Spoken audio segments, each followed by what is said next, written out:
وايد سلامي يا إخواني وأخواتي أمة الصوماليات. waxaan rabaa wax yar inaan ku baraarujiyo dadkeena Soomaaliyeed. waxaa isaga kana badan laablakaca iyo huha iyo oo u fiirsasho la'aan oo la isaga hadlo wixii la doono. adduunyadan maanta la joogo ma ahan qofku wuxuu rabo inuu iska sheego ma ahan. wax walba adiga dib kugu soo guro karaan. waxaana fiican qof walba inuu asagu fiiriyo naftiisa isxalliyo, dalkiisa oo xalliyo, dadkiisa oo xalliyo.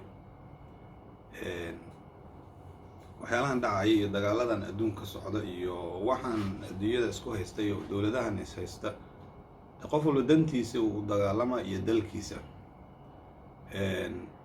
ama ha is xoreeyo ama adduunyadana siyaasad baa ka jirta oo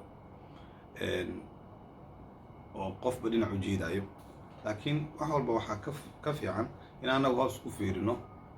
adinka ayaa isdilaya oo isxasuuqaya oo cadow isku laynaya, dalkiinni gubaya, meydadkiinni banaanka soo dhigaya, isqalqalaya, dhiiggiinni ku istaagaya oo meydadkiinni ku kor istaagaya. marka maxaa dad kale ugu taalaan? waxa dal kale aad wax ugu qaban kartaan waa haddii dowlad aad tihiin oo dad jiro ummadoo dowlada xoog la aad tihiin, markaas ayaa dowlad ay dal kale caawin kartaa, waxna u qaban kartaa. laakiin adoo shaqsi oo keliga ah oo meel iska qaylqaylinaya wax macnaa ma soo kordhinayso.